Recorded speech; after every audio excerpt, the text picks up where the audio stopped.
Method 1. Coiling small rope like paracord. Pinch between your fingers and then start wrapping in a figure 8 pattern around your pinky and thumb, just like this. The figure 8 is the key to making this bundle tangle free. Wrap the final strand around the bundle. Stick your finger out to create a loop and thread the end through. When you're ready to use it, don't untie it. Instead, pull the opposite end. The whole bundle comes out perfectly without a tangle. Method 2. If you want your bundle to be longer rather than short and bulky. Pinch and wrap around your thumb, coming down the front of your hand. Now go up the back and wrap the opposite way around your thumb. Again up the front, wrapping around your thumb, and then the back. And this is the pattern we're going to repeat.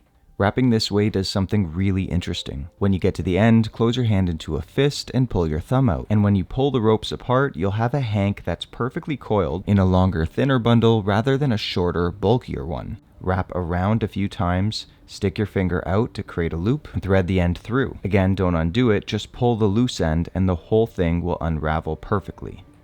Method 3 is for longer ropes and even extension cords. Most people will wrap in loops around their arm or just in coils like this, but this actually puts a twist in your cord and then this happens. So to avoid it, we instead wrap in this same figure 8 pattern, but around our forearm and hand, like this. When you're done, you could secure the end by wrapping back over itself. You could wrap it multiple times just to make it neat, and then just like in our small bundles, stick your finger out to create that loop, and then thread the tag end through. Now pull on the other free end just slightly, you'll see one of the loops start to collapse in. Thread the tag end through that loop. This will lock your bundle in place so that the tag end can't accidentally be pulled and release the whole thing. When you're ready to use it, unthread the tag end and just pull it, and the whole thing unravels perfectly.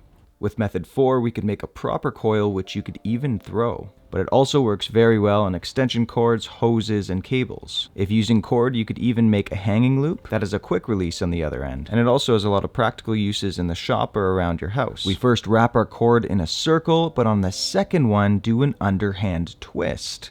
Then wrap in a circle again. On the next one, underhand twist.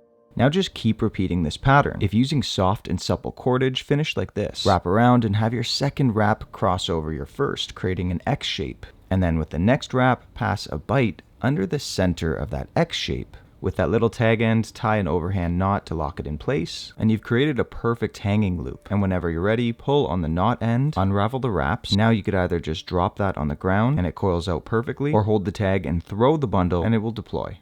Our fifth method is taking a larger bundle like this 30-foot one and turning it into a small chain. That could be locked in place, and then when you're ready, you can pull the end and it will unravel the whole thing perfectly. It's known as a double chain Sinnet or double daisy chain. We start with a bite at the halfway point of your rope or extension cord. Now cross that bite back and underneath itself. Now stick your hand through that loop and pull those two lines through. You'll see another loop is created here. Just repeat the process. Stick your hand through and pull on those lines. And you just keep repeating this. With small rope, you could get each loop pretty tight, but with an extension cord, the chains will be a bit more loose, and that's okay. When you get to the end of your chain, you could lock it in place by this time pulling the whole rope through instead of just pulling a bite, and it's perfect for storage this way. And when you're ready, just reverse that last maneuver, and then you could pull on that loose end, and the whole thing is going to unravel one by one until you have a perfectly deployed rope or extension cord. Now, if you'd like to support the channel, we have knot tying kits and plenty of gear. I'm your friend DJ with the Bare Essentials. Thanks for stopping by.